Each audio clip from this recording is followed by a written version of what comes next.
Hello, my justice warriors. What's happening? Live chat. I want to get right back to reading our book, Nobody's Girl.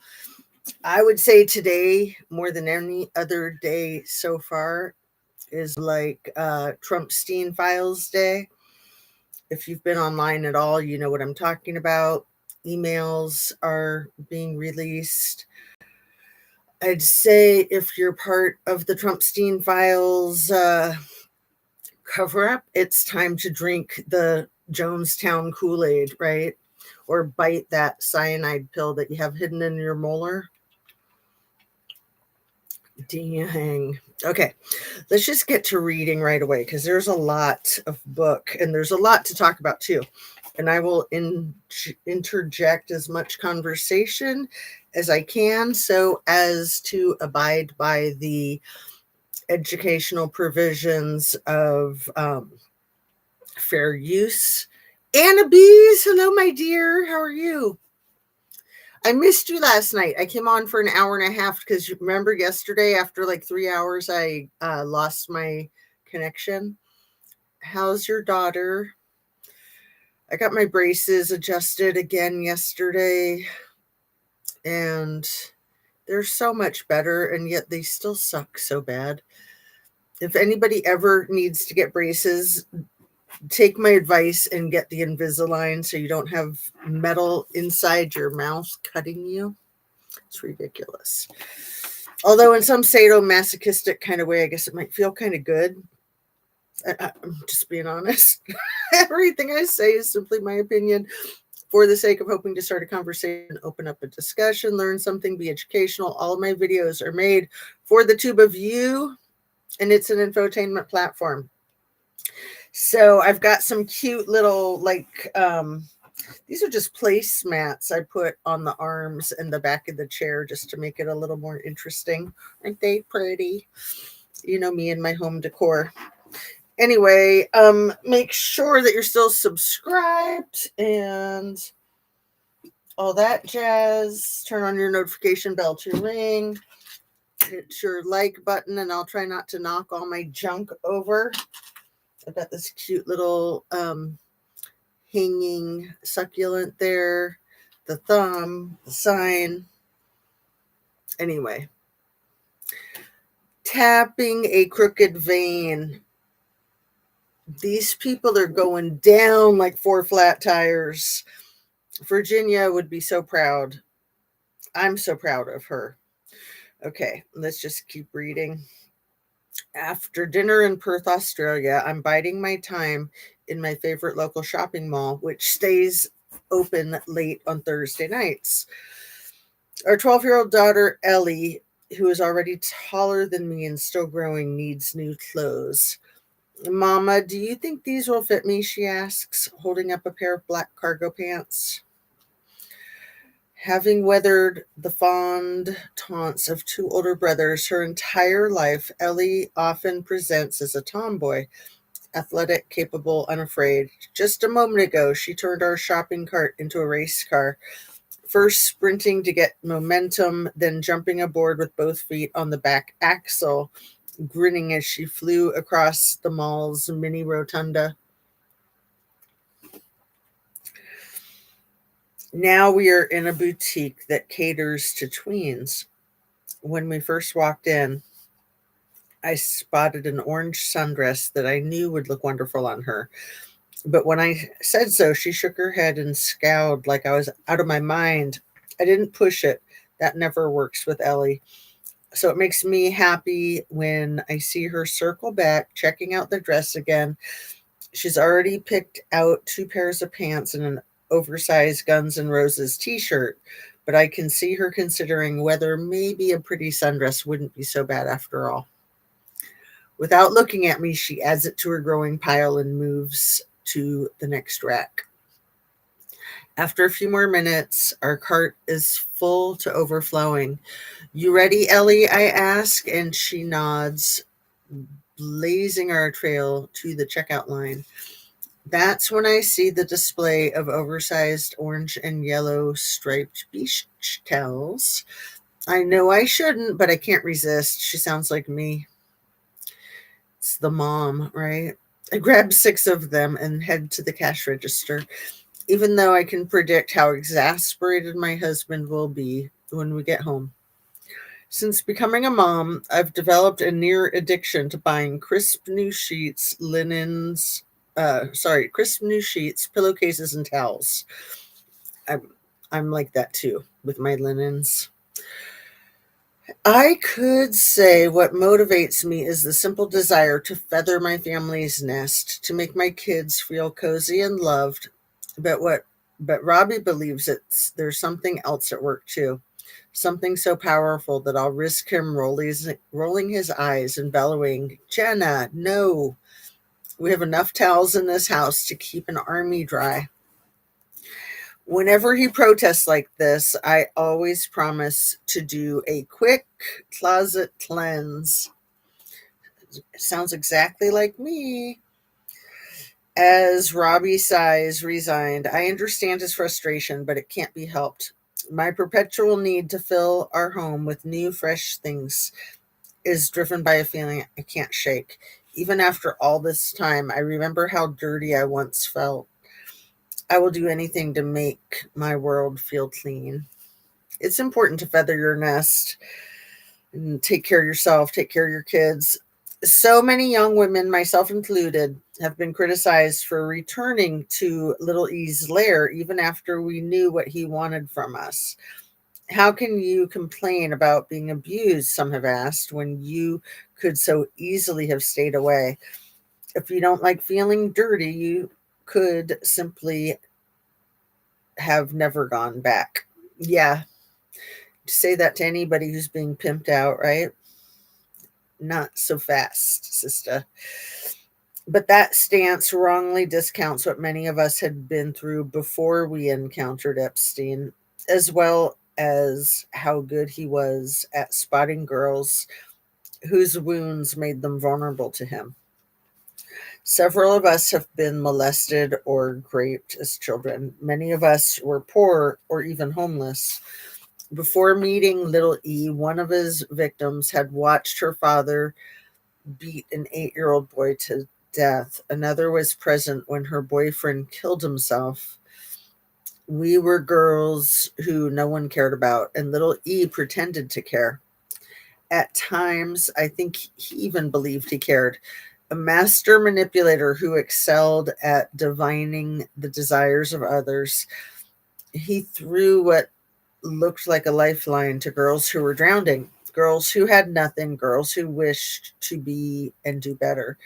If they wanted to be dancers, he offered dance lessons. If they aspired to be actors, he said he'd help them get roles.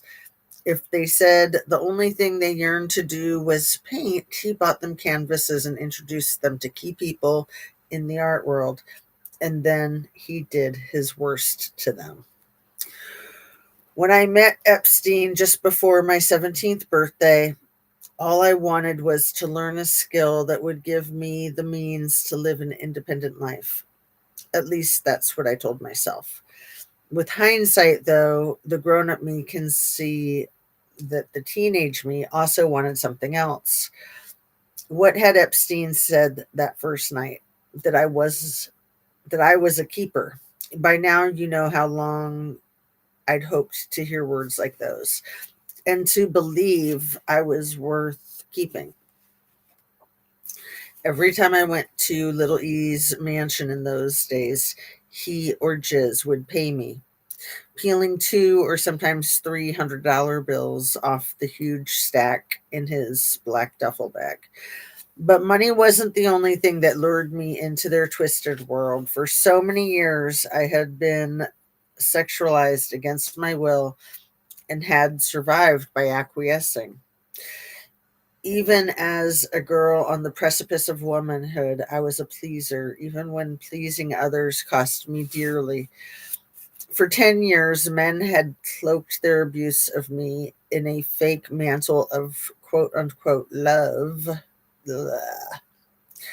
Little E and Jiz knew just how to tap into that same crooked vein. The day after my quote unquote job interview, I did as Jiz requested and returned to the pink house behind the high wall. On this, my second visit to El Brillo Way, I again followed Jiz up pink stairs, around the king size bed, into the room with the green massage table.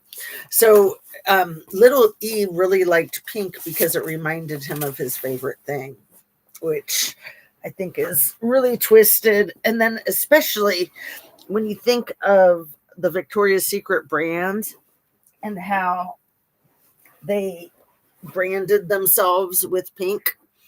I'm with you, Jazz. Dad sold her. Yeah, I'm sure you meant her dad sold her.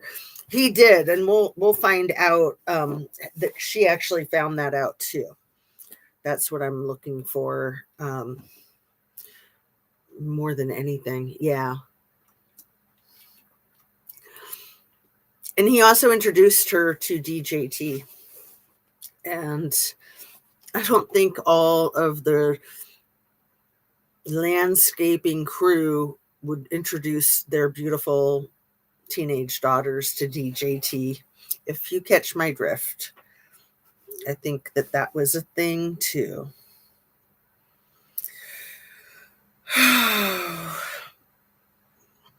The pink, pink, pink, pink. Reclaim your pink, right? Like Barbie. The green massage table, again, little E was lying there naked. Such a sick MF freak, just these two literally attacked her and then made her clean up his damn stank on his skanky stank. Again, Maxwell walked me through the steps that a professional masseuse might follow. I mean, jizz. And I just got to say, too, when DJT called her a towel girl, right away, I was like, what the F is a towel girl? And it took reading the book. I suspected that that's what it was, but it took reading the book to really have that confirmed. It was to let these girls know that they were basically their rags. They were just receptacles for them to jerk off in. Sorry for the explicitness without a trigger warning. Here we go. And again, a few minutes after, little E, who had a thick gray head of hair and a long face, his head was way too big for his body. Bizarre. That reminded some people of the fashion designer Ralph Lauren and others of actor Richard Gere, rolled over and the massage turned to Rex. You may wonder why the two of them kept up the pretense of a massage lesson at all. Why didn't they take me straight to the bedroom? I think the charade was meant to keep me off balance. Hadn't I said I wanted to learn this skill? But also, abusing me in a therapeutic setting jibed with how little E thought about Rex. He would soon explain that he needed to climax at least 3 times a day. It was a biological imperative, he said, like a freaking scientist, right? Thanks so much for being here, Annabees.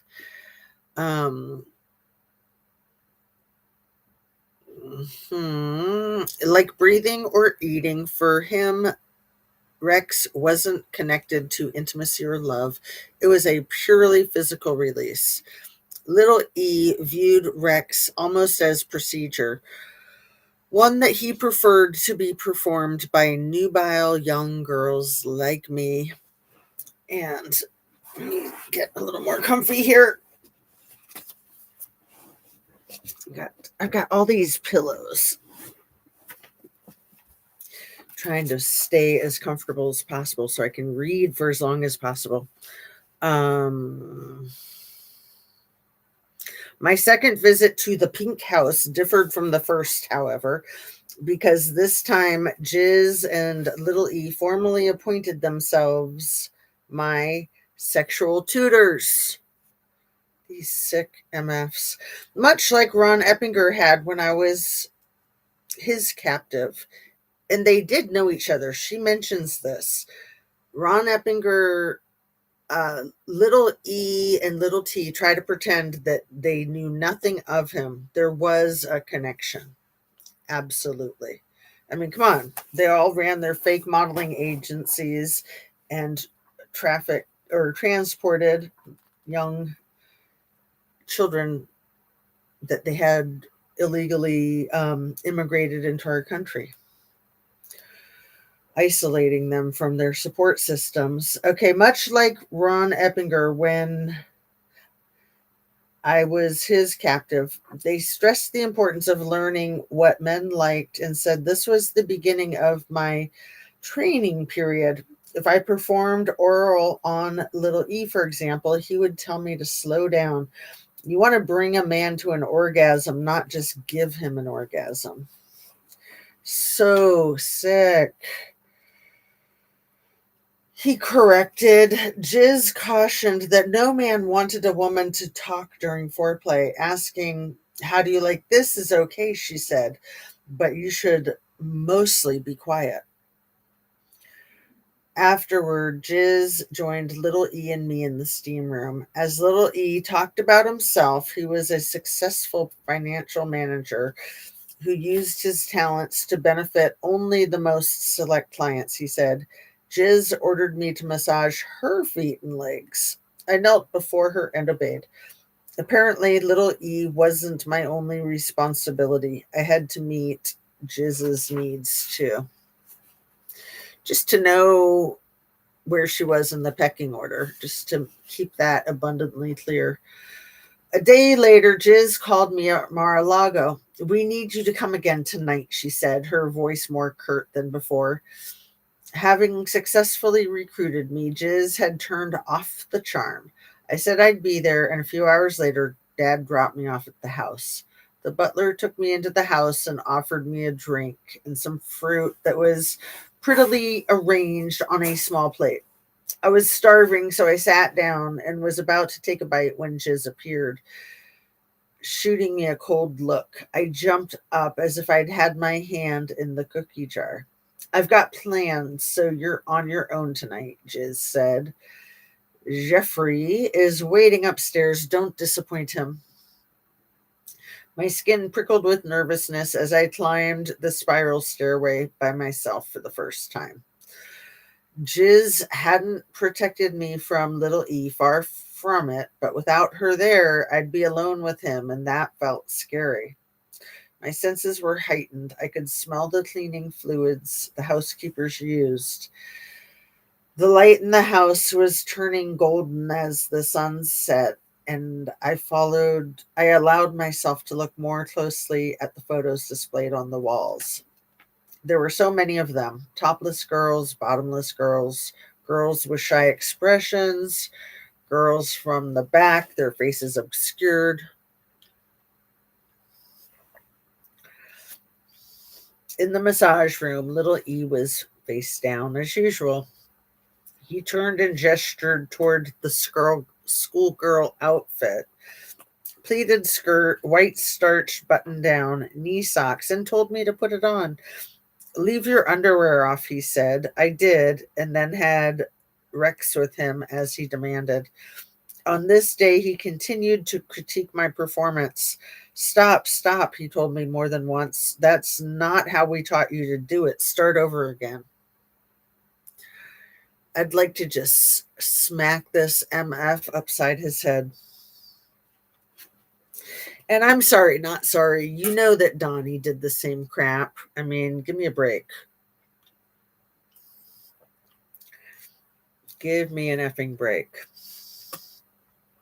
He also ordered me to seem more into it. Men liked it when women appeared to love Rex, he said. In that area, I needed to better. Relax, he demanded, and I tried to comply. A half hour later, our session complete, I again bathed Little E with 2 warm washcloths because he's an effing baby, man baby. From that point on, when Little E and Jiz were in Florida, I was a daily presence at El Brillo Way. Some days, little E and I were alone in the massage room. Other days, Jiz joined us, or another young woman, a brunette named Sarah Kellen, who was introduced to me as Little E's assistant.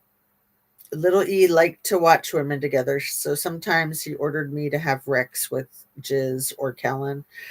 I had never had a sexual experience with a woman, but I soon found forced sex with women was less threatening than with men.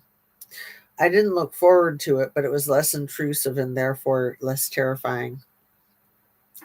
Little by little, but yeah, still terrifying nonetheless, I would think, because you know that there's no choice and that if you are difficult, you could get beaten or worse, rubbed out. Or I don't know, maybe somebody that you deeply care about could get run off the road or something. Little by little, I was welcomed into the sorority of Little E's girls. One day, for example, Jiz led me upstairs as usual, but then turned left away from the massage room to a yellow guest room where Emmy Taylor, Jiz's blonde, blue eyed personal assistant, stayed. Taylor, a Brit whom Jiz jokingly referred to as her slave. Why not peon, right? Or droid or minion. There we go. Flunky. I can think of all sorts of nice jokes, quote unquote jokes, right? Was already there smoking a cigarette on the balcony. By then, I knew Little E hated cigarettes, like rugs and alcohol, which he also shunned. He saw tobacco as a poison and forbade it in his house. But here, Taylor stood puffing away, and Jiz now joined her, lighting up and taking a long drag. When the women offered me a cigarette, I took it, anxious to fit in. I wasn't much of a smoker, though, so I inhaled too deeply and started coughing. I guess you're inexperienced, Jiz teased as she and Taylor giggled. I don't know what got into me, but when I caught my breath, I teased her right back. I'd rather be inexperienced, I said, than be an old lady with a chronic hack. Oh, man. Burn that biatch. Jiz wasn't used to being challenged, but she could enjoy it if she had the last word. Touche, she said, tapping her ash over the railing and onto the patio below. Talking back to Jiz was risky, but that day I must have threaded the needle perfectly because for the next few minutes, she, Taylor, and I chatted and laughed like girlfriends playing hooky from school.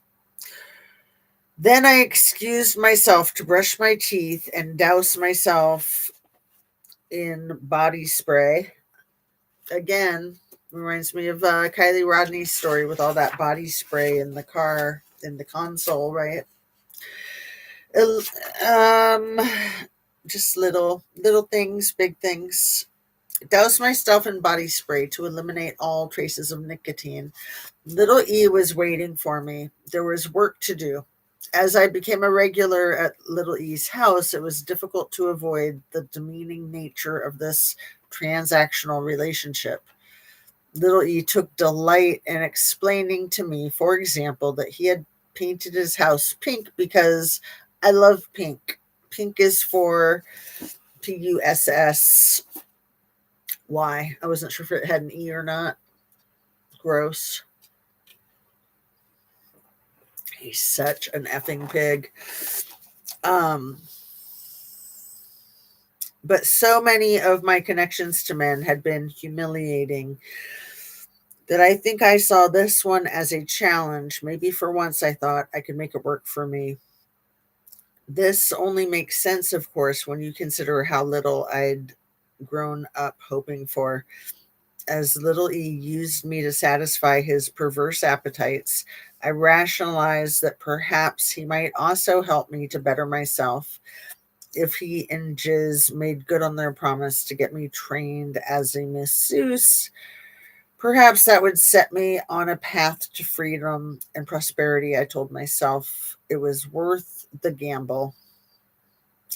But then, probably 2 weeks after I'd met them, Little E upped the ante. I was upstairs cleaning up after another quote unquote massage when little E told me to come to his office. How about you quit your job at Mar-a-Lago, he said, and work for me full time? Unsure what to say, I admitted I was worn out from pulling double shifts each day, the first at the spa, the second at El Brillo Way. Little E nodded. He wanted to make things easier on me, he said, but he had a few conditions. As his employee, I would be at his beck and call day and night, no exceptions. When he said jump, my response would have to be, how high? And another thing, I could no longer live in my parents' trailer. Seeing me come and go at all hours might make them suspicious, he said, and he didn't want that. He held out a wad of cash, probably $2,500. Use this, he said, to rent yourself an apartment. I was stunned. I'd never held that much money in my hand before. I thanked him, even as a twinge of worry crept into my head. By this point, I had seen dozens of girls coming and going from his house. Many came once and never returned. If he got rid of them so quickly, would little E eventually throw me away too? I bet she saw that movie Pretty Woman also. I was thinking she was born in 83. Pretty Woman probably came out in about 91. So she probably saw it, over the next 10 years, probably not when it first came out. And she was only, what, 8? But that is when after the abuse started. Anyway, so yeah, by the time she was 18, she saw the Julia Roberts movie Pretty Woman, and she thought she hit her jackpot in some regard. um Many came once and never returned. If he got rid of them so quickly, would little E eventually throw me away too? It felt foolish to rely on him for my livelihood. Little E must have sensed my qualms, though, because he walked around his desk, picked up a grainy photograph, and handed it to me. Are you ready for this, Annabise?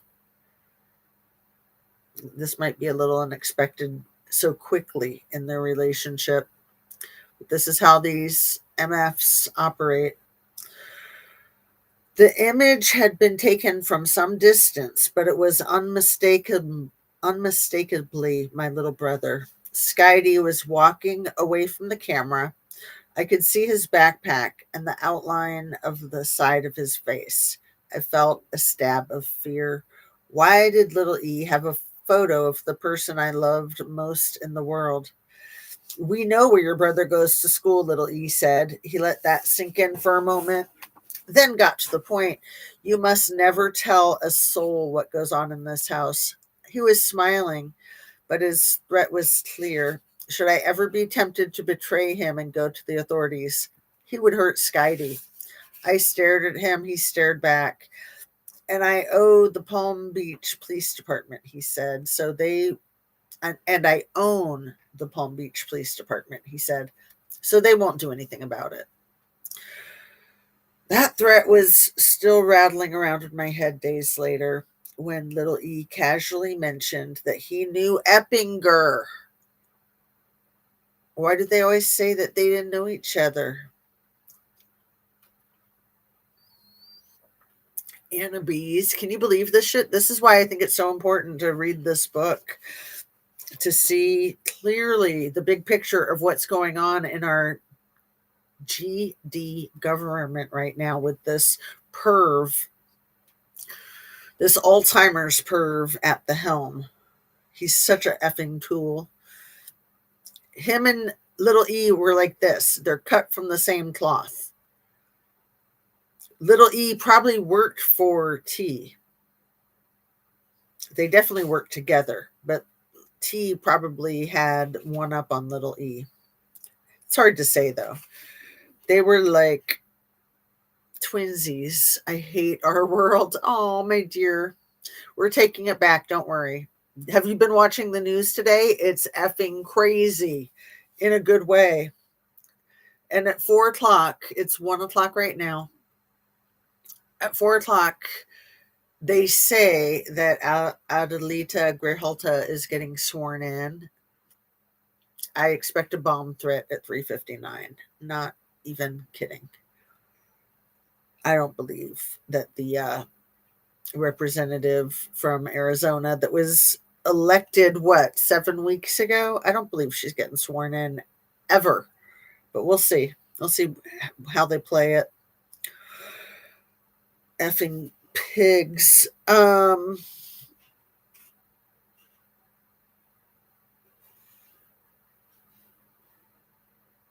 Okay, here we go. I'm going to reread that. That threat was still rattling around in my head days later when Epstein casually mentioned that he knew Eppinger. Not well, he said, but they'd met once at a party. I think that's a lie. I think that they communicated about her before he got a hold of her. I think it's all connected. In my humble conspiracy theory opinion, allegedly. Don't be a hater, Annabes. We got this. We will kick these MFs back in the teeth. We got this. The news only confirmed my emerging understanding of how the world worked. My approximately 17 years on the planet had taught me that some grown men forced children to have Rex with them and suffered no repercussions. So the idea of little E and Eppinger socializing made perfect sense. It was simple, the way of things. I had no choice, I believed, but to accept that and make the best of it, for Skydee's sake, if not for my own. 10. A very important man. I turned 17 on August 9th, 2000, and used Little E's money to lease and furnish a third-floor apartment in Royal Palm Beach, about 3 miles from Rackley Road. She must have had her parents help her, because how could she at 17? They must have signed for her or something. She doesn't say. I mean, Jiz could have went with her and signed, right? And it's not like they're going to ask who's got custody of the 17-year-old.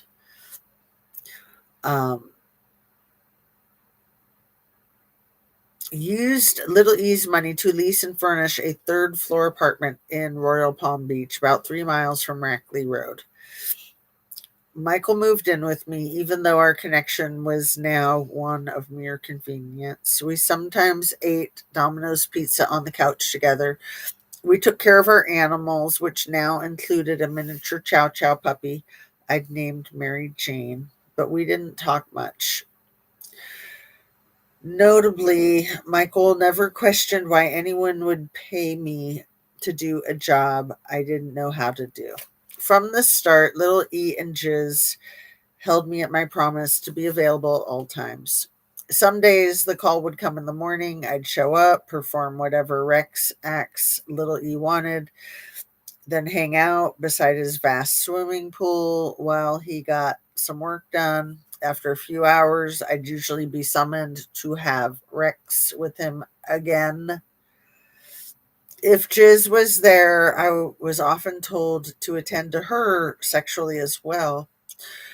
She kept a bin of vibrators and Rex toys handy for these sessions, but she never demanded Rex from me one on one, only when we were with Little E. Sometimes there were other girls there too, and I'd end up staying at Albrilla Way all day. Other times my phone wouldn't ring until Little E was preparing to go to bed. Come over, Jiz would command when I answered. He's requesting you. How annoying. When that happened, I'd tell Michael I had a work emergency and head out the door. Michael didn't bat an eye. My relationship with my family, meanwhile, was both better and worse. My mother had confronted me early on, asking what this older couple wanted with a teenage girl who had no credentials. I'd laid it on thick, crowing about the doors little E said he'd open for me. I guess I was glad she cared enough to have suspicions, but at the same time, wasn't it a little late for that? I knew she couldn't save me. She'd never saved me before, but I also wanted to believe I didn't need saving. I'd survived my early childhood, hadn't I? In those initial weeks with little E and Jiz, I told myself I could weather this too and maybe even come out ahead. I remember my first break from servicing the two of them came in what was probably late August when they went on a trip to two of Lil E's far flung properties. Zora Ranch was an 8,000 acre spread near Santa Fe, Mexico, where Little E said he'd custom built a 3 level, 33,000 square foot castle. That's big. 33,000 square foot castle. That's a third of the size as the big Trump ballroom that's getting built there on the White House grounds, huh? Okay. Decorated with Rococo flourishes, a 10-foot tall marble fireplace. So Rococo flourishes, I'm going to imagine, are those gold things that are all over the White House now, too. Those tacky. Um, it's what Leningrad was decorated like in 1987 in the photos of Donnie and Ivana from their trip over there. Okay. 10-foot tall marble fireplaces, sculpted moldings, Trump lay frescoes, and iron chandeliers. In addition to manicured grounds and gurgling fountains, a tennis court, and a grass airstrip and hangar, the property had its own miniature town that housed his servants and groundskeepers. The town also had an 8 stall stable, a tack room, a fireplace, a large glassed in kitchen garden, and even a general store. It sounded like Disneyland to me, and I told Little E so. Wait till you see my Manhattan townhouse, he replied, and then proceeded to brag about his Upper East Side mansion, formerly a kindergarten through 12 academy for well to do children. Yeah, no irony there, huh? I've got a fan on and it's making me a little chilly, actually. Let me turn it one sec.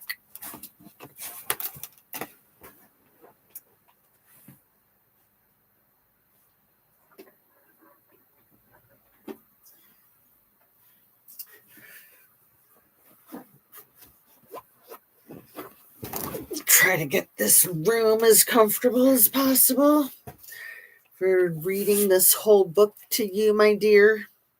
I just want to get through it as quickly as possible. Probably it'll be about a week, I bet. But I'm going to just keep plugging away as much as I can each and every day. Um, the K through 12 Academy for Well-to-Do Children, a 7-story, 30-room man's at 9 East 71st Street, was one of the city's largest private homes. I'd never been to New York and knew very little about fine art, so when he told me his house sat right across from the Frick collection, it meant nothing to me. But I could still read the message Little E seemed determined to deliver. He was a very important man. As for Jiz, who told us girls to call her G Max, I was figuring out she was important too. In October 2000, she jetted off to New York to meet up with her old friend, Prince Andrew, Queen Elizabeth II's second-born son, who was then fourth in line to ascend the British throne. So let me insert right here what Michael Wolff reports, which is that little e and little t called themselves the PUSSY Patrol for Prince Andrew. So yeah, they barely knew each other, right? And Donnie had no idea that little E was up to all this perv stuff with youngsters. No idea. He's so innocent. Who was then fourth in line to ascend the British throne, and now he's not in line to ascend the British throne. He reminds me of Scar from The Lion King. I fully expect him to pull a Scar move. Hold on, I gotta scratch in my nose, of course. On Halloween, along with other guests that included yours truly and Melania, Jiz and Prince Andrew attended a party hosted by German supermodel Heidi Klum at the Hudson, a swank hotel. Jiz boasted that she knew the man who just renovated it, hotel impresario Ian Schrager. Annabes, if you're here or whoever's listening, I thought of something really funny last night that I can't believe I didn't think of sooner. You know Chuck Schumer? If you take the first few letters of his last name and the last few letters of his first name, you get his real name. I'm surprised it took me that long to think of it. I don't know if anybody else has mentioned it. I've never heard anyone say it, but we should all be saying it, right? Let's see. Excuse me.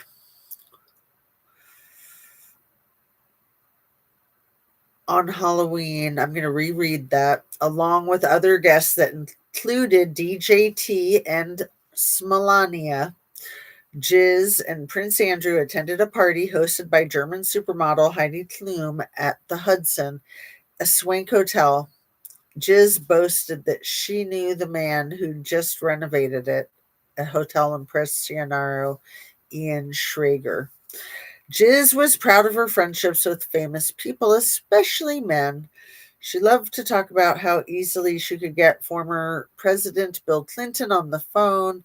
She and E had visited the White House together when Clinton was in office. Jiz also enjoyed repeating that once at some random event, she'd taken the actor George Clooney into a bathroom and given him a job. Whether that was true or not, we'd never know. She was less forthcoming about her upbringing, but I began to piece that together too. I remember that little E once showed me a mural she had painted of a happy looking family sitting on a bench overlooking a pond at a hunting party. As hunting party chased foxes nearby. Let me read that again. I broke it all up. I remember that little E showed me a mural she'd had painted of a happy-looking family sitting on a bench overlooking a pond as a hunting party chased foxes nearby. In a hushed voice, little E said to me, "This is a portrait of Jiz's childhood, the part she can be proud of." The youngest of 9 children, she'd been born in France and was raised in a 53-room mansion. That's too many rooms. 53-room mansion in the south of England, and she held both French and British passports. Her late father, Robert Maxwell, had been a media mogul in England before he was accused of embezzlement and then found deceased, perhaps by self. After falling off of his yacht in the Canary Islands. That was 9 years before I met Jiz, but his death clearly haunted her. In happier days, she had been his favorite child. He'd named the yacht he was sailing when he died the Lady Ghislaine. I gathered that she'd met little E not long before her father passed, and I suppose that had something to do with their connection. And what was that connection like? One sec.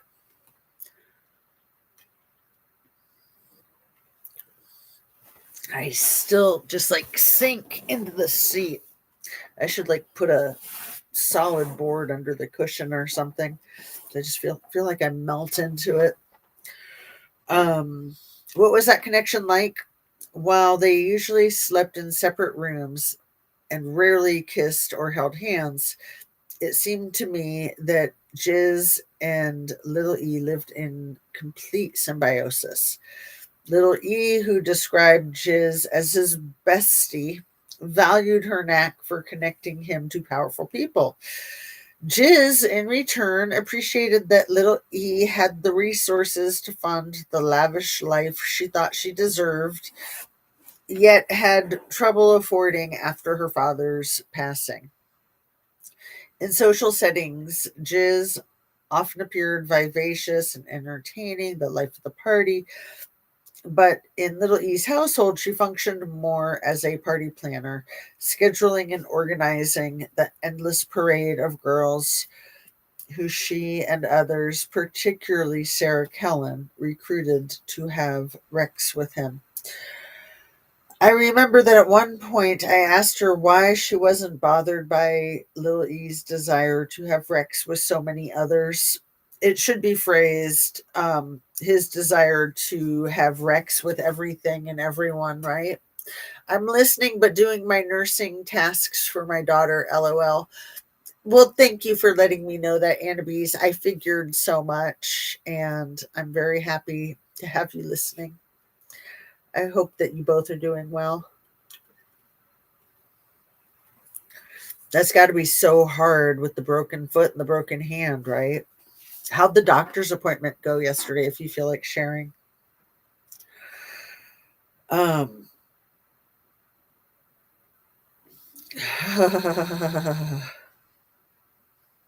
where was I?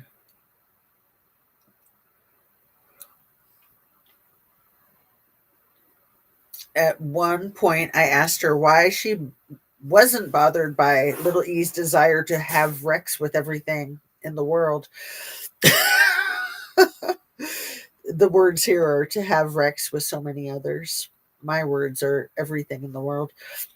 She said that it was a relief because Little E's appetite was so relentless, she said, that no one person could satisfy him.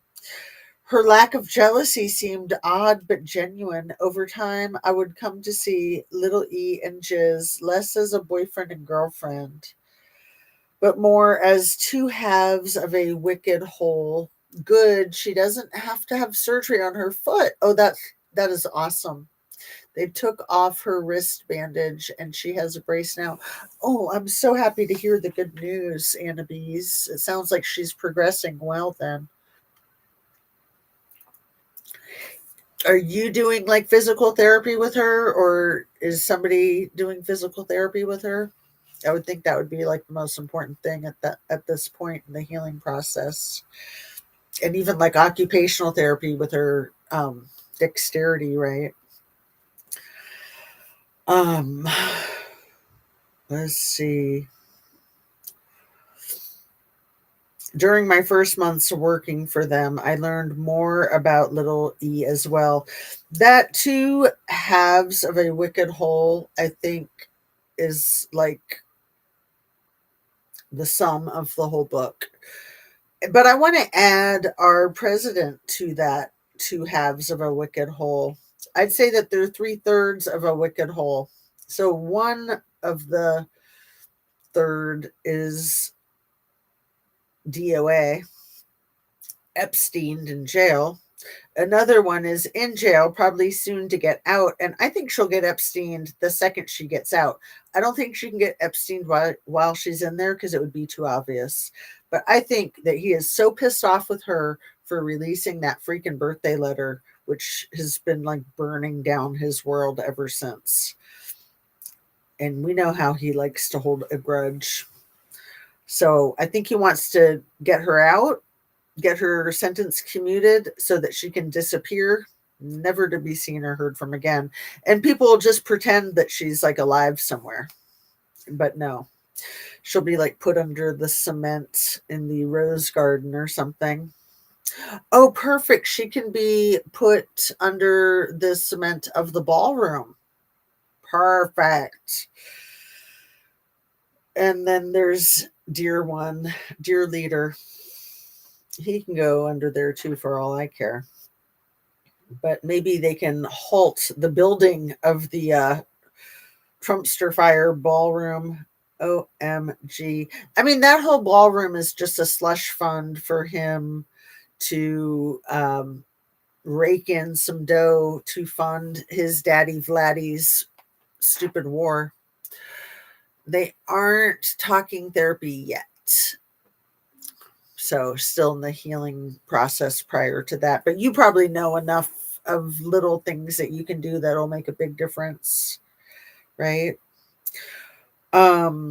During my first months working for them, I learned more about Little E as well. He'd studied physics at Cooper Union and math at New York University. NYU, pretty prestigious. Funny too, because that's where Barron is currently a student. Then dropped out 2 years shy of graduation. Still, Little E saw himself as an intellectual prodigy, and that self confidence propelled him forward. The story went that as a young man in the 1970s, and you've seen the pictures of him looking like Welcome Back Carter. And it's funny since there was that Epstein character on Welcome Back Carter. Isn't that hilarious, Anna Bees? I doubt that there's like an actual thread of a connection there, but it makes me scratch my head. He talked his way into more than one job he lacked the qualifications for, and not just the blowing types of jobs either, right? First, as a teacher of high school level math and physics at the esteemed Dalton School in Manhattan. He told me he gave pretty girls their good grades if they agreed to sleep with him. Nice. And then as a floor trader at Bear Stearns, yeah, right before it crashed our world's economy in two times. Once in 87, that was Bear Stearns. But he and our dear leader had major hands in the economic collapse of 07, 08 as well. And I think an economic collapse that they're working on currently. I do think that our president is trying to collapse our democracy and our economy. He's making a good go of it, but I'm hopeful that the good is going to win over the evil. Let's see where we're at here. Dalton School in Manhattan. He told me he gave pretty girls their good grades if they agreed to sleep with him. Then as a floor trader at Bear Stearns, the global investment bank, where he eventually became a limited partner. In the 1980s, he'd run a consulting firm that assisted clients recovering stolen money. Then formed, I think he was a pirate, basically. He was a New York Wall Street pirate, which our dear leader is too. Totally a pirate, likes to blow fishing boats up. Then formed a firm to manage the assets of people whose net worth he claimed was no less than $1 billion. This was a point of pride for Little E that he raised by a groundkeeper and a homemaker in Coney Island. Wow, her upbringing was the same as his upbringing, basically, except in Florida. Um, only did business with the wealthiest people for all his cultivation of the upper crust. However, he often appeared unsophisticated and even oblivious. His enormous brain power couldn't hide his working class Brooklyn accent. And though he wanted people to know he had money, he usually wore a Harvard sweatshirt and jeans or sweatpants, even when attending fancy events. But that was really becoming a thing in the 90s and in the early 2000s with Microsoft and Apple and all that. It was like all the tech bros that were millionaires wore blue jeans. It kind of became like the new thing. Like it was a status symbol that if you could wear blue jeans to work, it meant that you were super successful. Um, I think I need to get up and go to the restroom real quick so that it's not a problem. 1 second.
I'm back, my darling. Let's see. I like to kind of sit Indian style in this chair. It's not quite a chair and a half, but it's nice and big, so it's more comfortable for that. Oh, and look at the little long haired doggy. Come here, baby. Come here, cheese ball. Come here. Come here. Come here, cutie. Oh, look at you. Look at you. Let's read together. Let's read together, little love bug. Oh, Coco, you too. You want to read too, baby girl? Okay. Don't knock my book down, though, sweetie. And don't be jumping down and pulling out my headphones. All right. Here we go. I'm very honored to read this book to you. And, I'm trying to mix it up with my own ideas as much as possible. So it's part of the design to kind of go off in different directions and to say things differently and yet still stick to the course here. And to promote the book and encourage everybody to buy the book, purchase your own copy, either a hard copy or book on tape. I highly recommend it. I think it is an extremely important piece of literature that's pivotal in making our world less effed up, my dear Annabes and everybody else. I really think so. If you believe it, we can make it true, right? Oh, I'm glad that you appreciate it, Annabes. That means a lot to me to have those words. So I don't feel like I'm doing this in vain. I mean, I'm doing this for myself. I'm doing this for you. I'm doing this because I just feel an instinct that it needs to be done. So We will continue. So we ended with the Harvard sweatshirt and jeans or sweatpants, even when attending fancy events. It's sort of like thumbing your nose at everybody, too, really. Yeah, he wore jeans, I think, to Donnie's wedding to Marla Maples. They look like white jeans, but definitely not slacks. Like he wore a tuxedo up top and then I think white denim. I mean, he looked like it was a cute outfit, but also just sort of like I'm too hot to wear a tux kind of crap. Um, she needs retribution. I know. I mean, I really think she lost her life over this book. I mean, she lost her life the second she fell into Jiz's clutches. It just took 20 years, 26 years maybe to be complete. So effing sad. It makes my brains hurt just saying those words because I think it's so true. Sorry, I got a little water. Okay. Man, the headphones are so annoying when I get an itch on my head and then it's like in the way. The incongruities didn't end there. Little E was strictly disciplined about what he ate, subsisting on tofu, salmon, chickpeas, ginger, and other foods he deemed healthy, and insisting that the girls around him do too. A germaphobe, he was equally meticulous about what he touched. But how many STDs did he have? Oh, Annabes, do you think that our dear leader's Alzheimer's is a result of STDs like syphilis? I think so. Dementia and Alzheimer's. Also a germaphobe. But yeah, you better be a germaphobe when you're exposing yourself to all of that insanity. He was equally meticulous about what he touched. He, other than that pink thing, right? He mostly refused to shake hands. That's just because he didn't respect anybody. And he required just sheets to be changed every other day. Well, I would think every day with the disgusting lifestyle that he led. And yet he relentlessly sought sexual contacts with young girls who were strangers to him, some who lived rough, terrible lives outside his gated compound. And he never wore protection. While he required girls like me, who he forced to have intercourse with him regularly, to be tested every 3 months for STDs, no one could guarantee the health of all the girls who streamed in and out of El Brillo Way. I guess this lack of caution can be chalked up to arrogance. Little E believed he didn't have to follow the rules everyone else did. In the fall of 2000, Little E and Jiz announced that it was time for me to accompany them for the first time on a trip. See, the way that's phrased, Annabes, in the fall of 2000, leads me to believe that there had been a long space of time before that. Because otherwise, she would just say after a couple of months, right? Because she's trying to say that the whole thing started.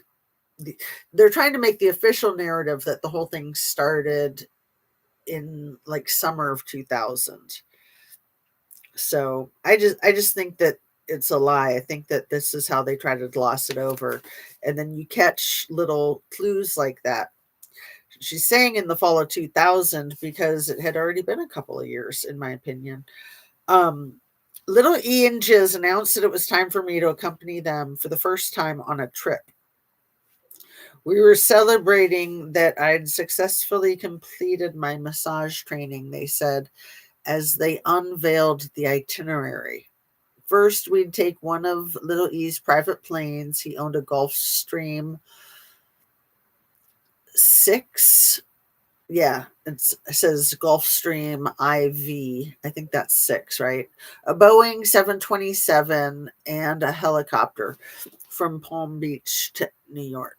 Then, after a few days in New York, we'd fly south to the most luxurious of Little E's properties, a 72-acre island he owned in the U.S. Virgin Islands right next to St. Thomas.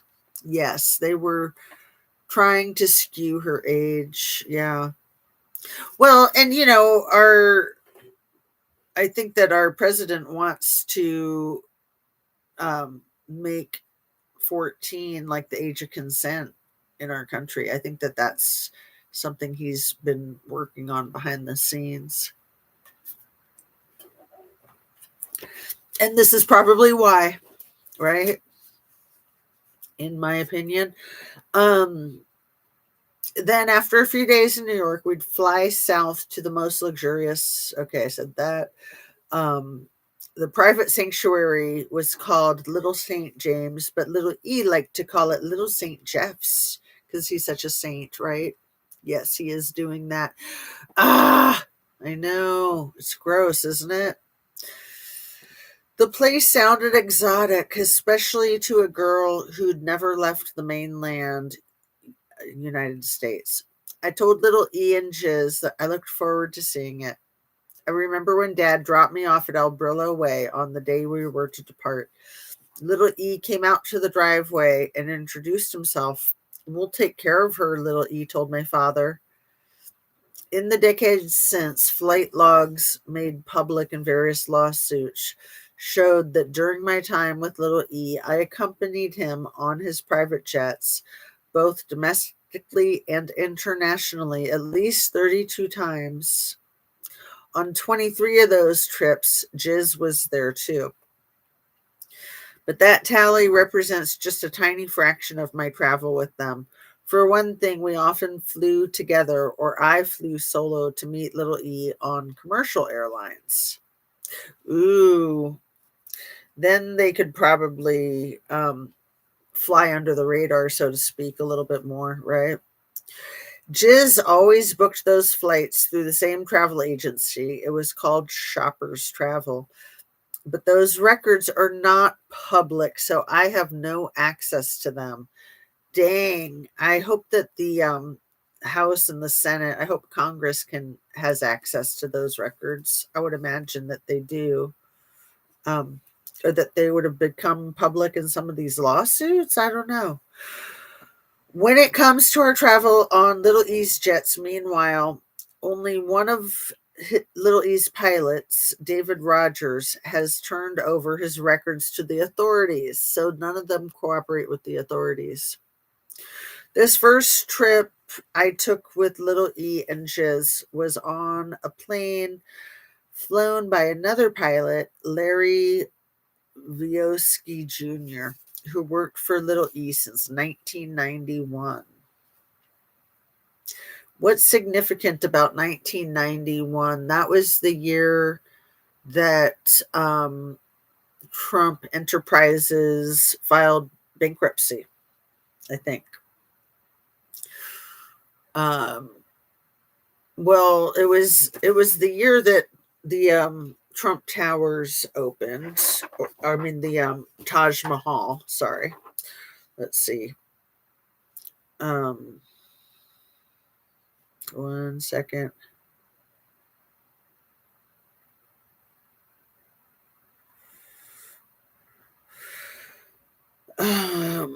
Taj Mahal. Trump Taj Mahal opens.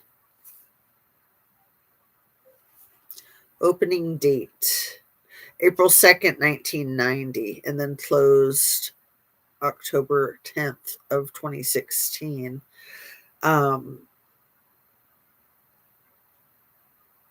So his first year of being president. Or wait, no, was that a month before the election, right? Because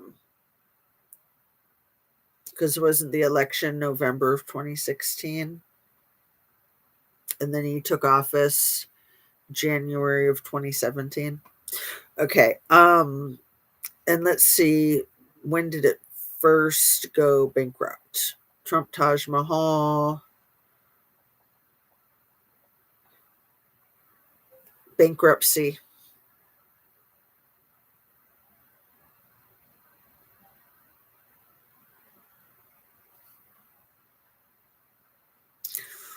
So it opened in 91, right? Isn't that what it just said? It went bankrupt July of 1991. And what did I just say it opened? It opened April 2nd of 1990, and then in just over a year went bankrupt in 91. But the helicopter crash with the three executives that passed away was October or November of 1989. I think that the financial dealings is why those people had to go, in my humble opinion. Yes, that was fast. Oh yeah, I mean it was bankrupt before it started. The whole thing was just a money laundering scheme. But not only did he bankrupt Taj Mahal, Trump Taj Mahal in Atlantic City, he bankrupted the entirety of Atlantic City. He turned the place into a ghost town. He's such a freaking rat bastard from hell. It was a flying F about nobody but number one. I was just about to say that. It was a shell game. And it's a shell game now with the effing freaking ballroom at the damn White House. Oh, he's such a hateful piece of crap. Such a racist, hateful piece of crap, right? Racist, sexist, homophobic, transphobic, brain rotted, Alzheimer's, STD carrying rot. That's our president. That's our president. President rotting inside and out. Okay, where was I? The itinerary, the logs, the shopper's travel, the pilot who worked for Epstein since 1991. Okay, so there we go. Vysotsky, Visoski. Vysotsky and Epstein and Little E were close. In addition to maintaining Little E's planes, Vysotsky built Little E's home theaters in the Caribbean and in Palm Beach, and advised Little E on which boats and cars to purchase. He once said he helped Little E with anything that moves. Oh, just like what he likes to have Rex with. Anything that moves. Or probably fine with things that don't as well. Just anything. At one point, Little E gave a Hummer he owned to Vysotsky for his personal use. And when the pilot's wife wanted to build a house in New Mexico, Little E gifted Vysotsky 40 acres near his ranch's western boundary on which to do so. How nice to be owned. How nice to have a master and to be a slave. Not. Yeah. He was so, yes, he is so horrible. We got off subject, OLL. But see, that's part of the design, to put my own signature on this so that it's, the fair use and educational and my own spin on everything. So it's perfect because I can tie in a lot of things that I know where appropriate. So, my dear, I love you, Anna Bees. Let's see. So when exactly was my first trip with Little E? Without Vysotsky's logs, I can't be sure, but I think it was the latter part of 2000. I'll never forget how on our first flight, Little E told Vioski to let me sit in the cockpit during takeoff. I'd been on a plane just twice before when I flew to and from Salinas for my exile in California. But on those trips, I sat in a coach seat in the back. Being up front with a 180-degree view was thrilling. I told Vioski it felt like riding a roller coaster, and I loved roller coasters. Funny, not funny. We have to do jokes whenever we can with this dark subject. I know, exactly, my dear. I know, trying to keep it light. Um, I heard a really good joke listening to Reese Waters, who's been one of my absolute favorites lately. If you're not familiar with him yet, Anna Bees, you'd probably want to be. I'll try to put a link in the description to. He did a live last night. He doesn't do lives very often, but I also listened to a pre-recorded that he dropped yesterday too. I think it was in the live, but it might have been the pre-recorded, where he was talking about the SNAP benefits and how the states were going to be filling in the SNAP benefits, but then the Fed said, no, you're not allowed to. And he was like, so how's that work anyway? Do they just like go door to door and knock people's little Debbies right out of their hands while they're eating them?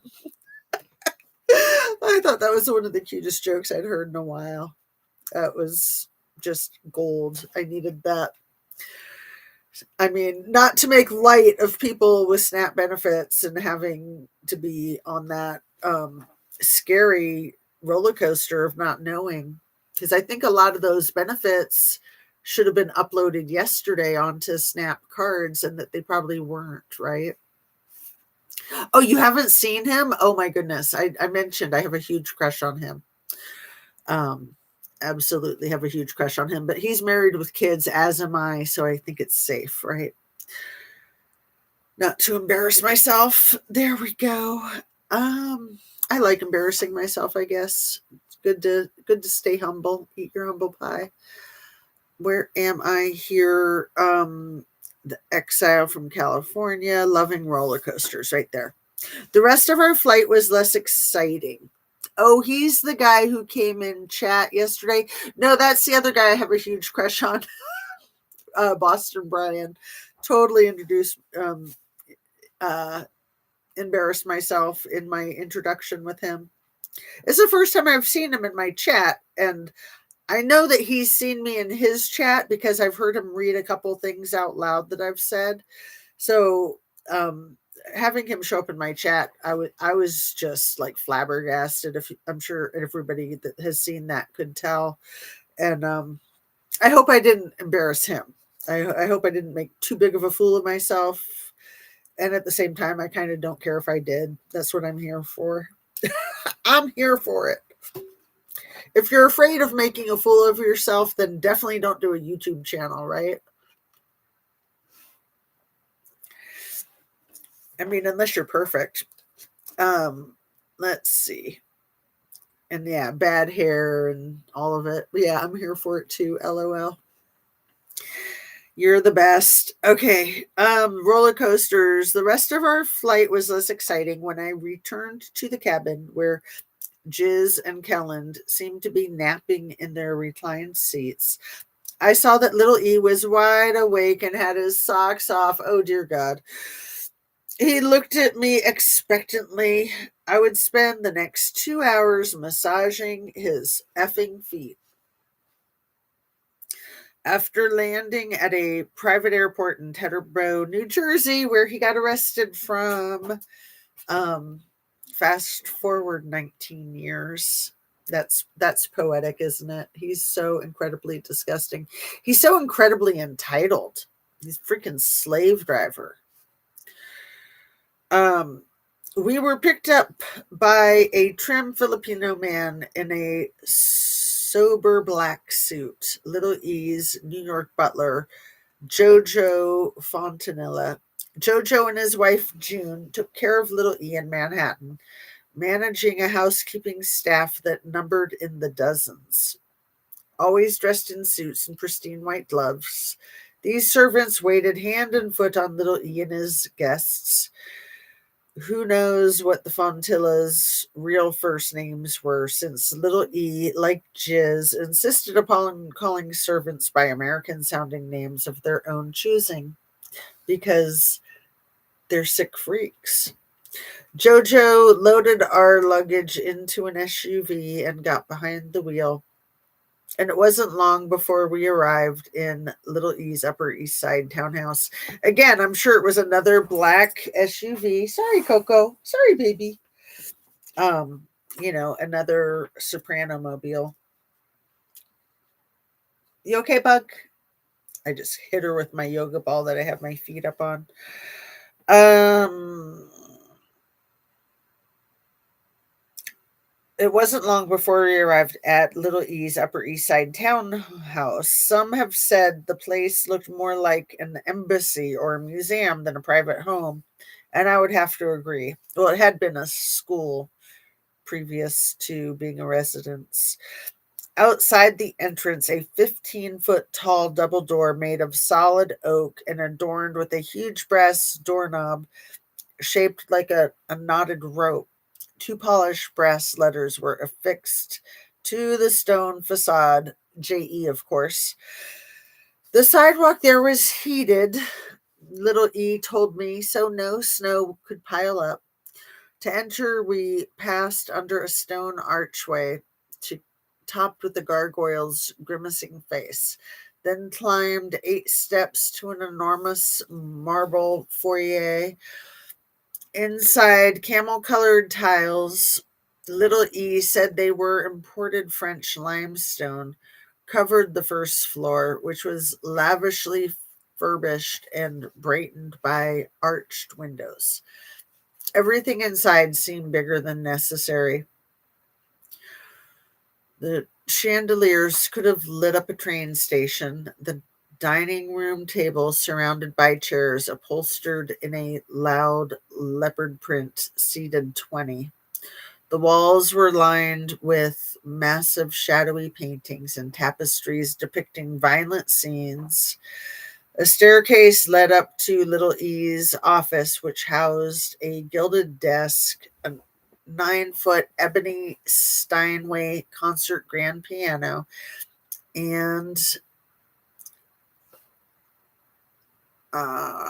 an antique something or another. Where was I? I'm getting all distracted by my braces. I'm wondering if I need to put more wax in them because it like melts and shifts around. I'll probably just need to take a break soon. He's so incredibly disgusting. Yeah, they both are, aren't they? Um,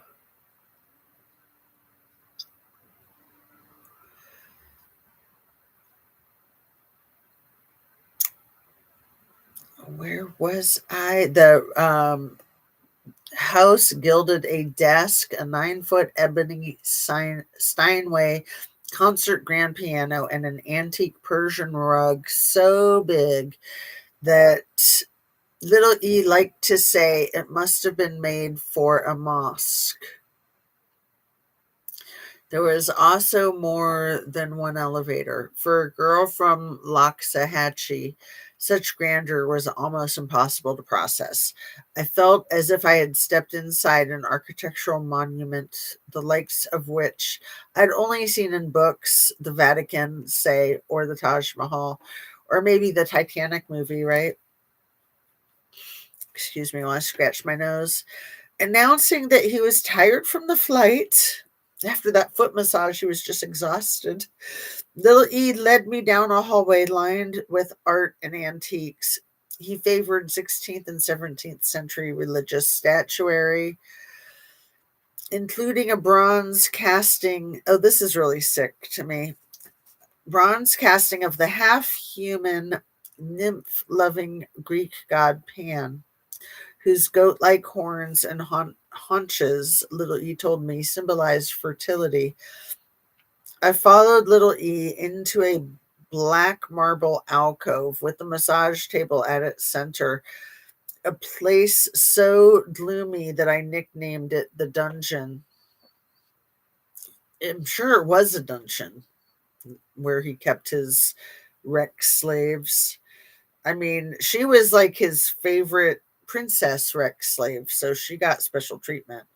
Imagine how he treated some that were younger and imported from other countries that had nothing.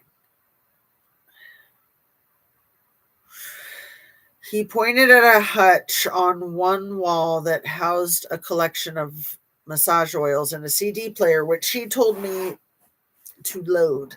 By this time, I was used to choosing the music for each day's session. Back in Palm Beach, I had gotten good at reading Little E's mood to determine which of his favorite albums to play.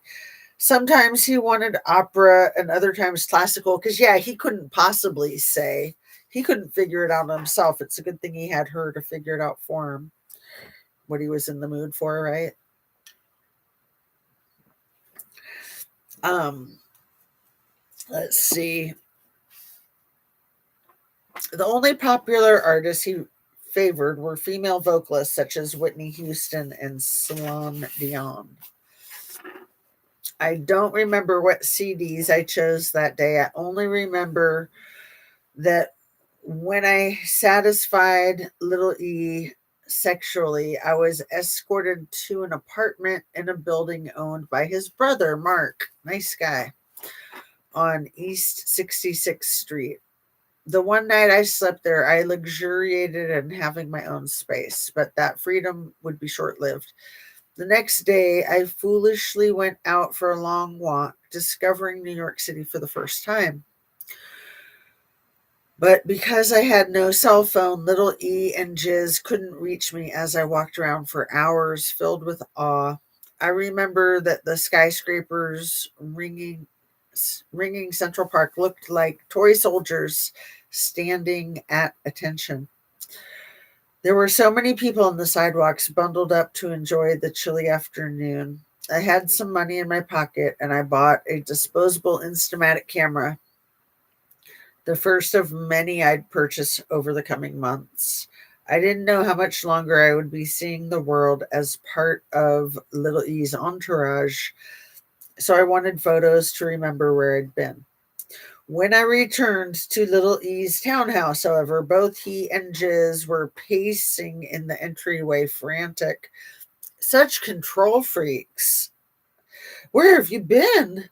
Little E demanded angrily as Jiz glared at me. That was the last time I saw the 66th Street apartment. From that day forward, whenever we were in New York, I would occupy a fifth floor bedroom in Little E's house, an enormous loft like space. Its carved moldings coated in gold paint that was dominated by a menacing wall hanging that gave me the creeps. It showed wild boars feeding on the carcasses of other animals as a few screaming children looked on. Perfect, huh?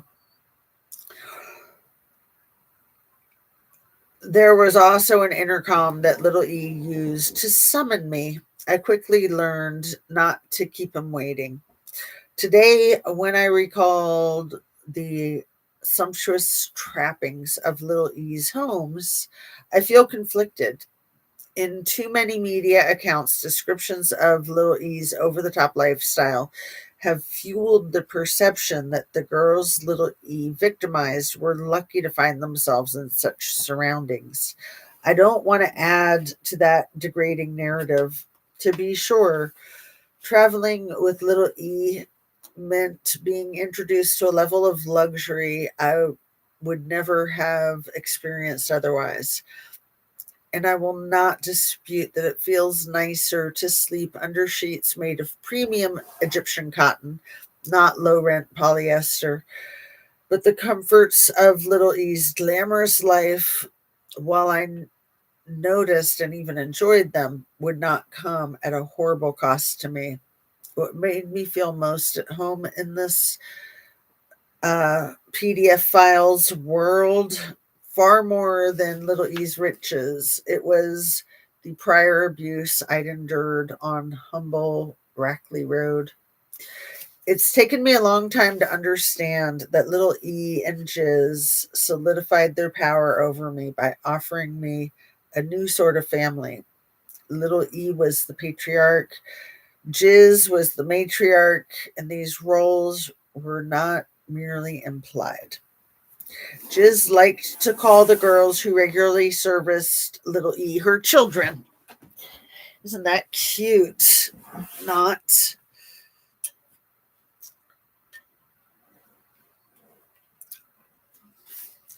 She and little E, I'm going to start calling them just G and E for simplicity and to mix it up a little bit. She and E took me to a boat show in Palm Beach, and I'll refer to the other guy as T. How about that? G, E, and T. A boat show in Palm Beach, and spent the afternoon introducing me as their daughter just for kicks. As bizarre as that sounds, it kind of felt good to me. Less good, given my history, was that E sometimes insisted that I call him Daddy during wrecks.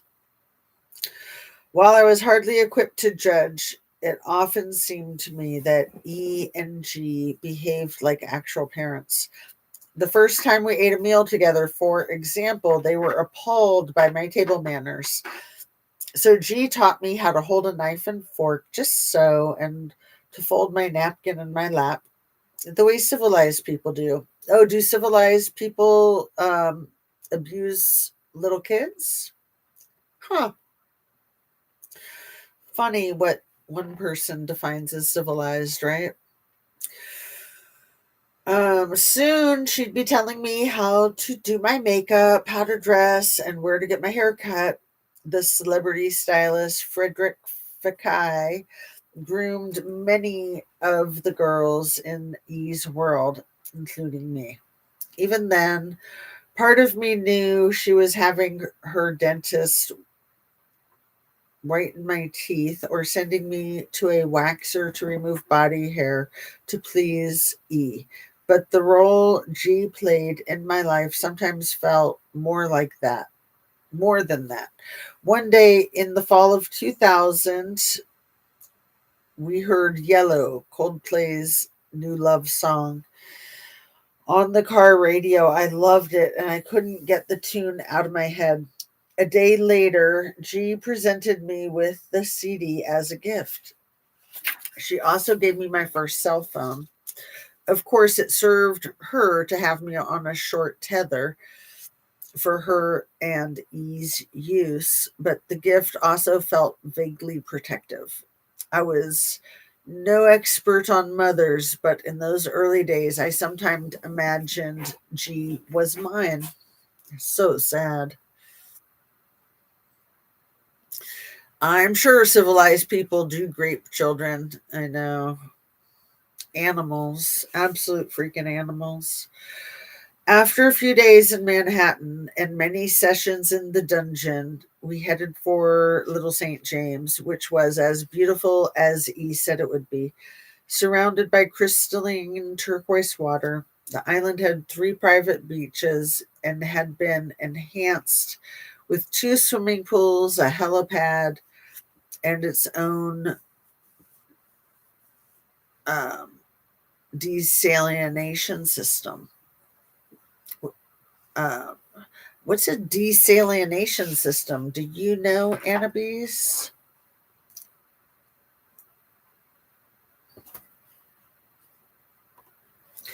What is a desalination system?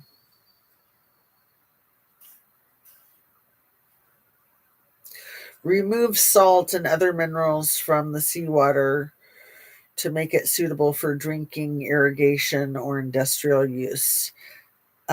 Reverse osmosis. Well, that's pretty cool. Okay. See, that's the difference between reading a book quietly to myself and reading it out loud.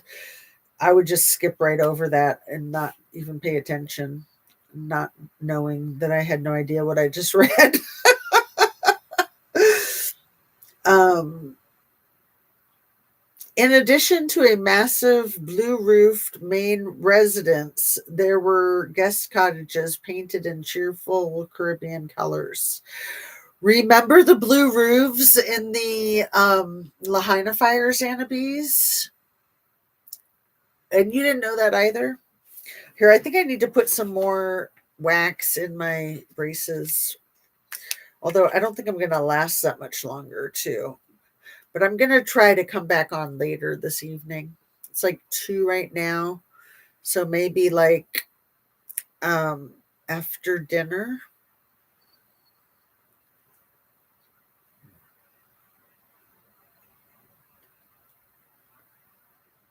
Give my voice a chance to rest up. Because I'm amazed I'm able to talk for so long. Because it does tire out my vocal cords, but they do recover quickly too. I try to drink hot tea and not talk. So,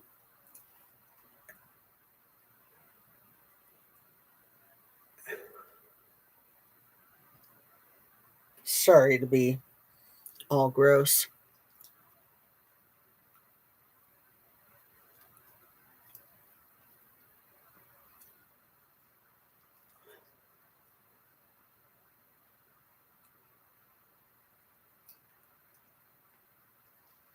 Tooth wax, fingers in my mouth. There, I think that'll help. I'm not going to make it perfect, just a little bit to make it easier. Okay. Where was I? Um, the blue roof. Yeah. I remember the blue theory about the Lahaina fires. I know I spelled that wrong. I really agree with all that. That's okay that you spelled Lahaina wrong. I know I had to learn how to spell it during the Lahaina fires. But yeah, that blue stuff was pretty wild. And Oprah, all of her properties had blue roofs. Seemed like all of the people that were loaded had the blue roofs, but maybe it has something to do with reflecting the sun's heat too when you're in these really hot areas. I bet that's a thing. Maybe it serves twofold. Um, and the blue that it would reflect whatever it is, with the lasers, with the Jewish space lasers, right? Let's see. There were guest cottages painted in cheerful Caribbean colors: light yellow, minty green, coral pink. There was a sundial as big as a horse paddock and a dock where a 30-foot Donzi powerboat bobbed under a thatched roof. E bragged that the boat had cost him 60 grand. Down by the beach, E had built several gazebos for massages and whatever else he required. Such an effing princess. Were it not for what went on there, the place would have been paradise. Yeah, there's a fine line between heaven and hell, huh? Like that Hotel California song. On that first Caribbean trip, when I wasn't servicing E, I discovered the rhythms of island life. But there were no A-list guests, because there were no A-list guests to entertain, as there would be on subsequent trips. I spent hours on a floating trampoline, just a short swim from the dock, where I marveled at the colorful fish that swam underneath. The group of us also went scuba diving off E's powerboat. At one point, I swam into. Oh, this is a trigger warning. This is a gross part I told you about before. At one point, I swam into a smack of jellyfish and was stung all over my body. My skin was on fire. G asked our boat captain for vinegar, which was supposed to help with the pain, but none could be found. Lay down on the dock, G said. When I was flat on my back, she pulled her bikini bottoms to one side and urinated all over me. I know it sounds gross, but it worked. My agony subsided. On another day, I discovered that G and I both loved collecting treasures on the beach. Pirates used to dock here, she told me, as we walked together, scanning the sand for sea glass and driftwood. I wanted to believe she was fond of me. E continued to cast himself as my mentor. Sometimes we'd sit in his steam shower for hours as he held forth on topics I'd never heard of before: game theory, say, or evolutionary biology, financial derivatives, or the mathematical underpinnings of human language. Oh, geometria? I mean, that's like a sometimes a Titanic thing too, isn't it, Annabise?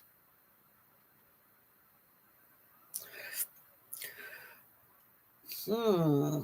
Mathematical underpinnings of human language. He also gave me books to read. Many of them were sexual in nature, such as Lolita and Anne Disclose Story of O. But his insistence that I read them still felt like a vote of confidence. Frequently, E told me something I needed to hear, that I was smart and full of potential. At night, E, G, Taylor, and Kellen and I would gather in front of an enormous TV in the island's main house, sharing bowls of popcorn, watching movies and TV shows. E particularly liked Sex in the City, which made him laugh, but cozy evenings like this could turn sexual in an instant. A dark, distant expression would move across E's face, and I'd see it in his eyes. He had to get off right then. When that occurred, I was with E and G. G would then instruct me to take off my shirt and do whatever else E wanted. In those moments, it was more difficult for me to avoid the truth that to them, I was nothing but a tool to be used for their pleasure. Yeah, like a human dildo, basically. Today, I can see how this too was an echo from my childhood. I hated the sexual duties that E and G required of me, but I bargained with myself just as I had when my father abused me. Just get the icky part over with so the good parts of life can go through.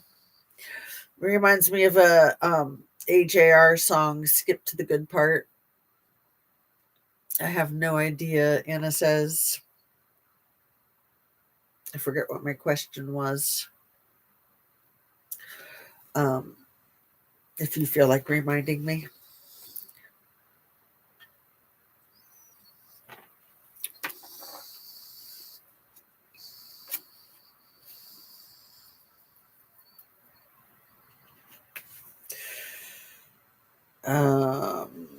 Skip to the good parts. Over the years, I've wondered a lot about what made E seem to favor me. As the world has learned from countless others who survived his abuse, E often preferred girls with little to no sexual experience. Many victims have described how he seemed to enjoy watching inexperienced girls suffer the discomfort of being introduced to sex by him, an older stranger. Because I'd been sexually abused before meeting him, I could never give him that satisfaction. I've come to believe, though, that I provided something else he needed, something I'd learned from my previous abusers. I knew how to read a room or E's face and to adapt accordingly, becoming what was required in the moment. I could fade into the woodwork invisible, or I could feign delight. Unlike some of E's other repeat victims who got jealous or tried to assert a relationship with him, I was detached and never made demands. Long before I'd met E, I'd been trained to accept whatever affection, if any, I could get. E liked that. While I had no evidence to prove it, I think it's also possible that in me, an abused child, E saw a bit of himself. Only once did I question him about his experiences growing up. I knew him well enough not to directly ask, "Were you ever abused as a kid?" Instead, I carefully inquired whether he'd had a happy upbringing. Sensing where I was headed, I think, he'd cut me off almost before I finished my question, making clear that was a topic I should never raise again. Years later, when he was asked under oath if he had been sexually abused as a minor, he refused to answer, asserting his constitutional right not to incriminate himself. Makes you think the answer is yes. Maybe I'm wrong, but I've always believed that during his own childhood, he'd experienced some kind of molestation. If that is true, it doesn't lessen the awfulness of his crimes, but it may help explain them. I know that E was emotionally broken, devoid of any ability to form deep connections to others, but whether he was born that way or was abused in a manner that eroded his capacity for empathy, no one will be no one will probably ever know. The bottom of the pyramid, chapter 11. Oh, the Titanic stuff. Yeah. Um I was just wondering that too. Who were his parents? Do we know anything about his past? So he was raised, I think they said in Brooklyn. His father was a groundskeeper and his mother was a stay-at-home mom. He has the one brother, what was his name? That's Mark Epstein. And I don't know anything else really. That's all. I can try to read a few more pages. I'll try to see if I can hit 2 hours and then take a break. Just like 13 more minutes, 12 more minutes. What do you think, Anna? Where are you at? How are you doing? The bottom of the pyramid, chapter 11. I knew it. I know it probably sounds strange to say, but whenever I was in the Caribbean and with E, one of my favorite places to hang out wasn't the boat dock or the beach, but the island's big open kitchen. That's because E's personal chef, Adam Perry Lang, was often there, though Lang would later become a celebrity chef renowned for his barbecue. In the early 2000s, he excelled at the healthy fare little E required: tofu, fish kebabs, hummus. Oh, I used to be able to make the best hummus. I should do that. I'll tell you what it is real quick because it's so easy and so healthy and so delicious. A can of garbanzo beans, olive oil, salt, pepper, garlic, lemon, and tahini. And then in a Cuisinart, and then drizzle olive oil on top of it. Eat it with pita bread. I could eat so much of that and still actually lose weight because it's such a clean food, even with the pita bread and with all the healthy fat of the olive oil. Um, I was taught by somebody that was a chef, actually. I was taught how to make it. A family that I nannied for briefly out in Washington State. It sounds good. Yeah, it does sound good. I could use some right now. And yeah, I don't really like hummus bought from the store. It's totally not my favorite. But fresh homemade hummus, delicious. Can you use canned garbanzo beans? That's what I would use. I only would use a canned garbanzo bean because I'm too lazy to deal with the other kind. So yeah, just one can of garbanzo beans, a dash of salt, a dash of pepper, a dash of lemon, a dash of tahini, a couple cloves of garlic. Did I already say a dash of lemon juice? Um, Cumin. That's the other key ingredient. Can't forget the cumin. The cumin and the tahini are the two key ingredients, really. I mean, the other stuff is all obvious, but I think sometimes people might skip the cumin and or the tahini, not realizing that those are key. Um, and yeah, just whip it up in a Cuisinart and you're good to go. Oh, and then if you put balsamic vinegar on top with the olive oil, even better. Delicious and nutritious. Okay.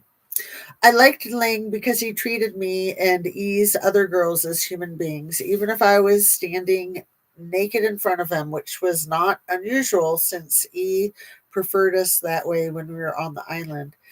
Yang would look me in the eye, not oogle me. He also snuck me food that was not on E's approved menu. First time Ling asked me what I was hungry for, he threw together my favorite food, pizza, as if it were nothing.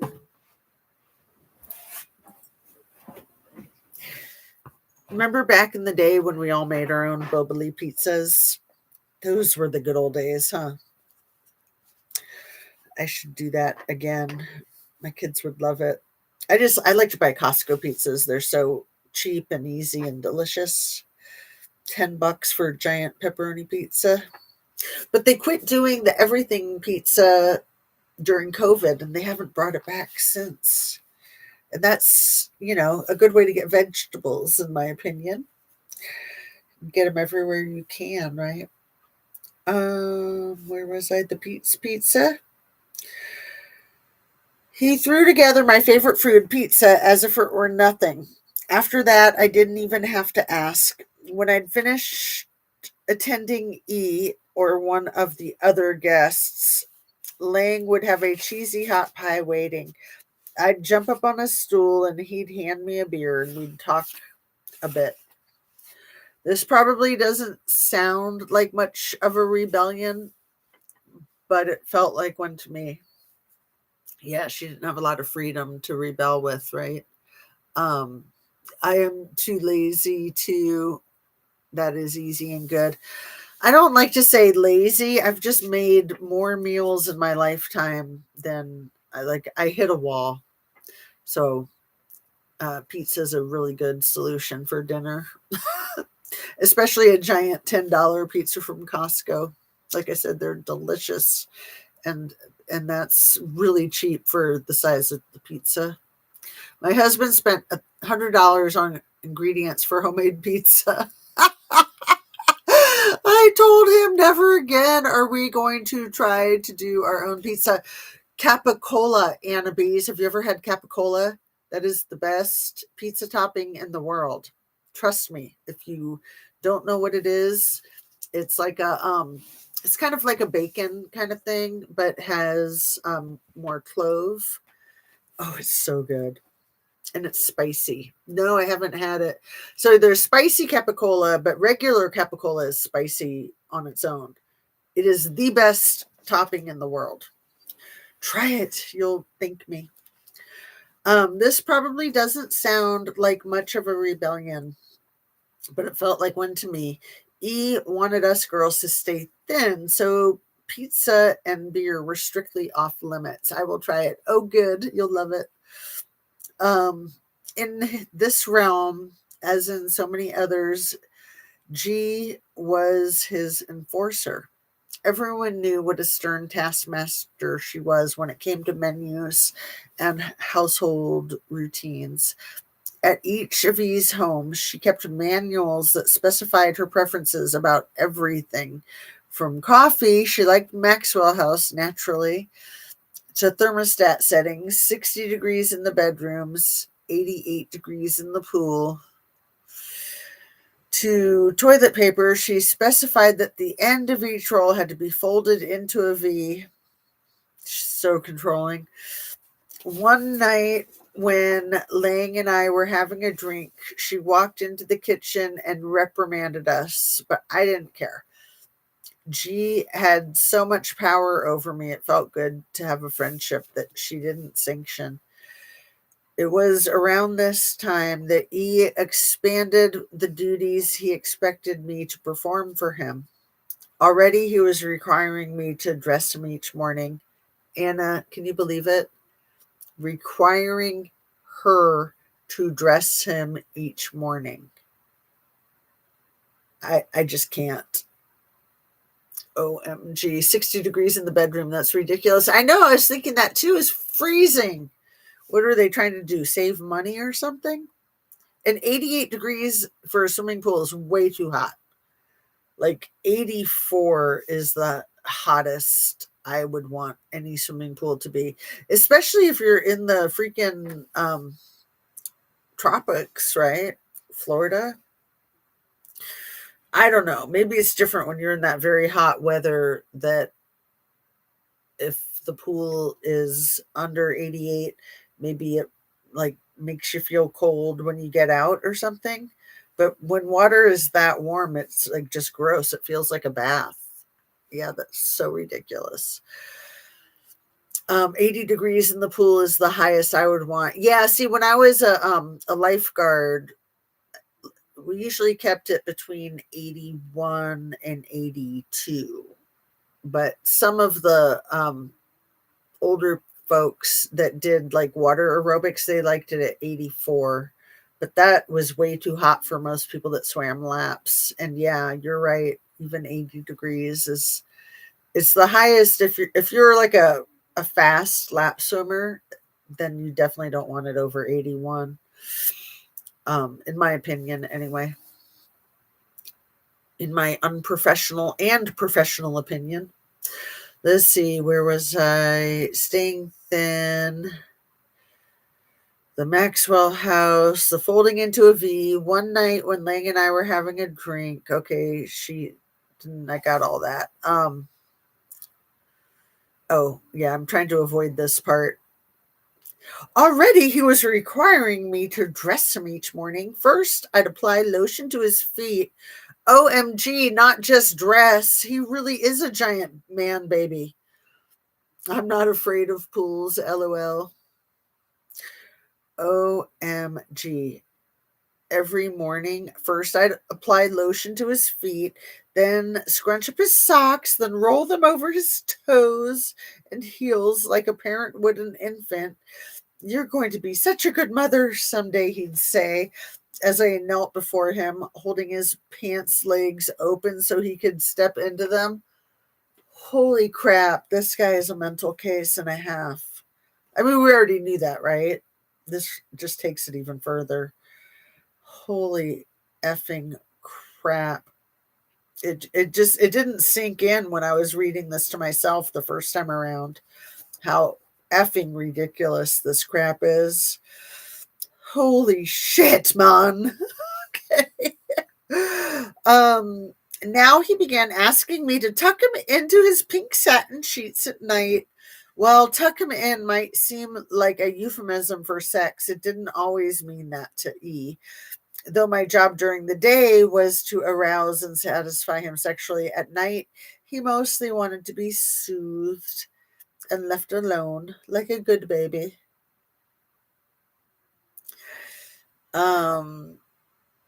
He liked me to reach under the covers to massage his feet and maybe then his scalp. Only after he fell asleep was I permitted to pull the covers up to his chin and quietly exit the room. I am the only one I know of who was asked to do this for him. At the time, he told me that signified that I was number one among the many girls and servants who attended to him. That designation gave me a proud feeling. E intentionally fostered rivalries between the girls who serviced him. So to be held in his esteem seemed like a prize. Nevertheless, I found the tuck in ritual, which could take more than an hour, increasingly tedious. Each night I'd emerge exhausted. Yeah, the psychological exhaustion. What of just how stupid he is. Like he needed to be spanked is what he needed, but he probably would have liked that too much. He makes me throw up in my mouth totally.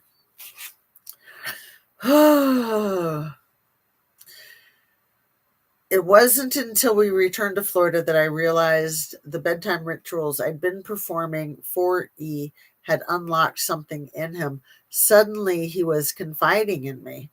One day, we were in the massage room in Palm Beach when he showed me a hidden doorway next to some paintings of naked people stretching.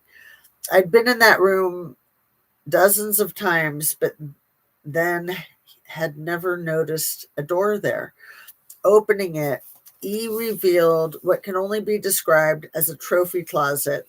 Yeah, this isn't the cameras. This isn't the TV screens. This is more like what a serial killer has. On the walls, from floor to ceiling, he'd tacked up hundreds of photos of young girls. All of the girls were naked, many of them quite obviously underage, and the images were raunchy, not demure. A stack of shoeboxes in the corner held the overflow. He had so many photos that he'd run out of display space. I turned to him, speechless. He didn't speak either, but the smug look on his face said, "Look at my conquest. Look at how powerful I am." G was seemingly beginning to trust me to some extent too, but that wasn't good news because it meant I was assigned a new job recruiting girls for E. The first time was in the Caribbean. G, E, Kellen, and I had been ferried over to St. Thomas for dinner one night, and we were strolling around afterward when E said to me and Kellen, "Why don't you two hit the nightclub here and see if there's anyone interesting to bring back for the evening?" G nodded her assent. I'd already been told his criteria. Recruits were preferably white, with wholesome girl next door looks that made them appear between 12 and 17 years old. No piercings, no tattoos, and definitely no call girls. But his key requirement, other than looks, was vulnerability. Recruits had to be enough on the edge, as E and G put it, that they would submit to sex in exchange for money. So I just hit page 100 and it's a little bit after 2. So I almost want to just stop right there, but I might want to read another paragraph or so. That they would submit to sex in exchange for money. On that night, it hit me.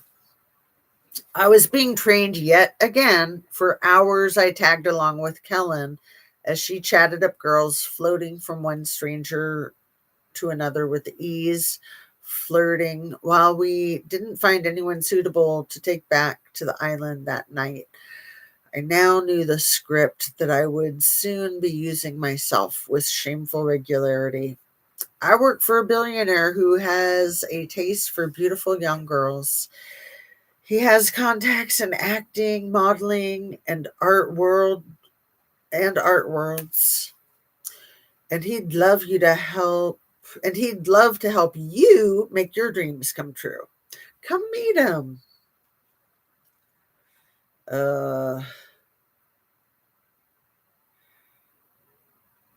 Should I keep reading or should we break off here and come back later? I mean, I want to keep reading. I don't want to stop at all. I want to just keep reading till I'm done with the whole book, but I also don't want to burn out. So why don't I wrap up here? We're at the top of page 100. We'll try to reconvene at like, I don't know, like 7. Is that a good time for you, Annabese? If you want, you don't need to sign up with me. Or if you say a good time, you're welcome to not make it. But maybe I'll shoot for 7 unless there's another time that's better for you. And try to read for a couple more hours right around then. How does that sound? Okay, that's good. Did you get my text? No. Let's see.